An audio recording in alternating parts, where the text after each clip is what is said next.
Hey, it's Adele from Let's Get Inkie, and today I'm having a play in my junk journal. If you're not sure what a junk journal is, I will have a class coming out very soon. I should by the time this video goes up, I think. Very soon about how to make your own junk journal, so stay tuned for that one. So I am today scrapping this little cute photo of Mr. Moo.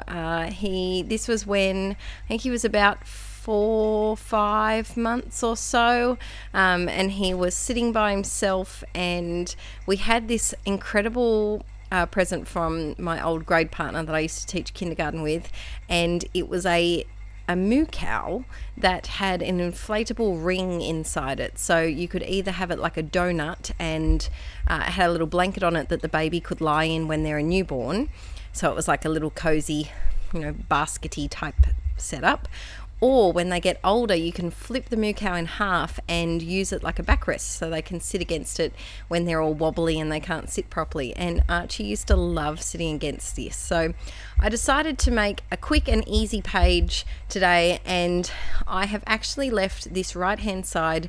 Usually I would paint over it with gesso and add layers of paint and things, but I really like the paper that I used for this page. I think it was might have been a form from a bank or Medicare, one or the other, and I really thought it was pretty, so I added a bit of inking with some Dilutions paints, and I think it was a Tim Holtz stencil. I was a bit heavy-handed, and it was a bit darker than I intended, which is why in the end I do end up adding some black text over the top, because I felt like it was merging into this DIY embellishment that I had previously made a bit too much. So this tag I had made before. I've made a couple of them and I've been using them slowly in different projects here and there.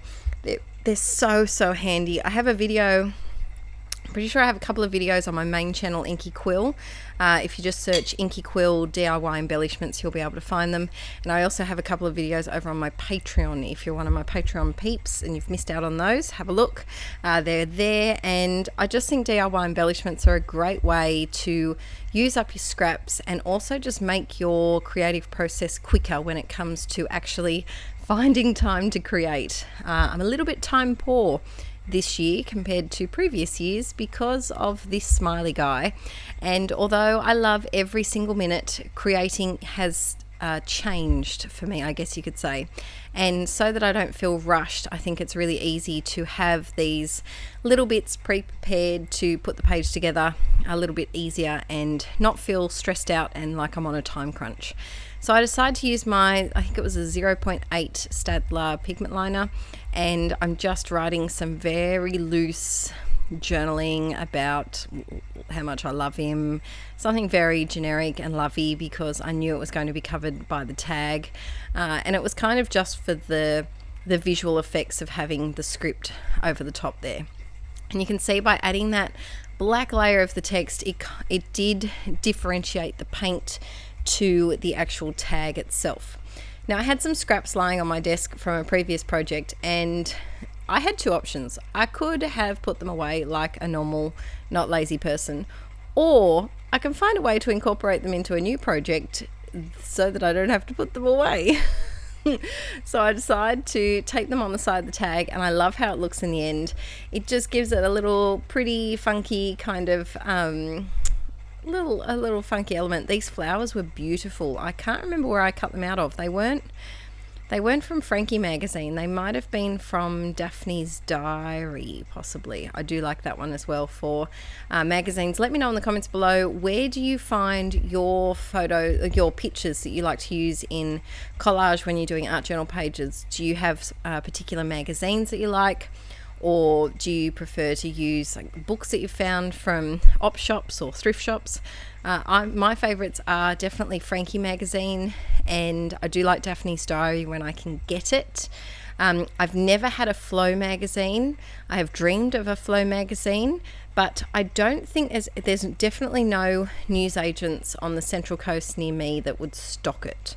I'd probably be able to find somewhere in Sydney, I think. So I might go on the hunt when I'm out in Sydney in a couple of months' time. But yeah, let me know if you've got any magazine suggestions of where you like to find your images. I wanted to add some washi tape, and I didn't want to get my matte gel medium out. Once again, it all goes back to being very lazy artistically.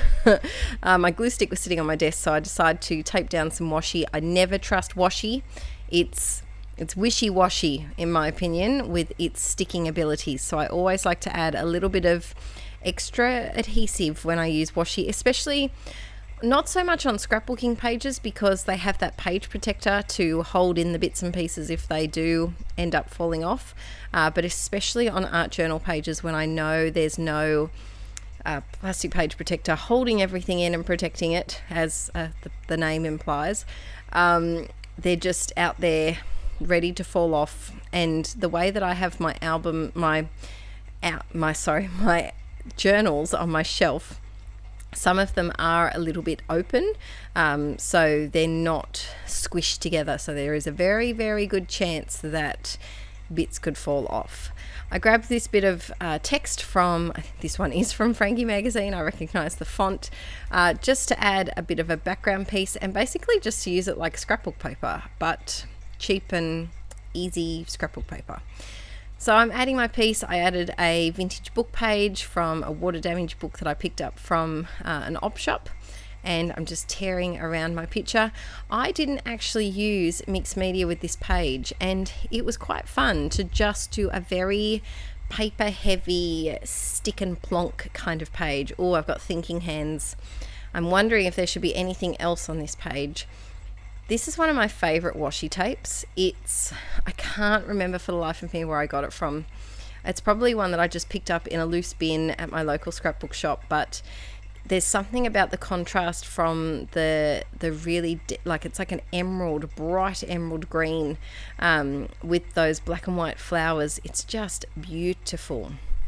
I think I have a washi problem, and I do want to try and use up some washi. I'm going to try and maybe come up with some ideas to use it more in my art journal pages. I've been doing quite a few scrapbook layouts lately on my main channel, Inkie QUILL, with washi, and that's been really fun to do. But I would like to see it used more in my art journaling because it does go bad. I don't know if you've had this problem, but I've had quite a few washi tape rolls, especially those that have been sent from overseas, from a rather large company that I bought from. By the time they arrived here, they were bad. I couldn't peel the tape off the roll. It had gone all gummy and sticky, and they just went straight, like 5 rolls, probably 20, I think it was about $25 worth of washi tape just went straight in the bin. Which is never fun when you're looking forward to receiving something that you've bought. Next up, I'm just doing some journaling on some spare white cardstock that I had, just about how much Archie's learning. It really is incredible. I never realised how quickly babies change. I don't know if I've said this over on this channel, but I am completely winging it when it comes to parenting. Before holding Archie, I had never met a newborn in my life. I had held a 3-month-old baby. That was the youngest baby I'd ever met. I held the baby for about 2 minutes, and I'd held a 6-month-old baby for 2 minutes, and I had looked after Aaron's little sister when we first started dating, and she was 1. So basically that's my baby experience. I'd never seen a baby being fed. I'd never changed a nappy. I had never held a baby, really, when it comes to it. So both Archie and I are learning things every week, and I'm completely winging the whole thing, but I think he's doing pretty good. Luckily, Aaron is natural when it comes to being a dad, and so with our powers combined, we're winging it together. He has had a little bit more baby experience than me, being the eldest of 6 siblings on 2 different sides. But I'm an only child, so I really have no baby experience. So I think that's why I'm enjoying documenting it so much, because I've never seen a baby grow up. But thanks for watching today, guys, and listening to my rambles about babies. I'm really enjoying using this junk journal. I'd like to have it filled up by mid-year. We'll see how we go. I'll have another junk journal video for you in a few weeks. Don't forget to give this video a thumbs up if you enjoyed it. It does help out my little channel by letting other people see it in their suggested videos. And I'll see you all very soon. Bye!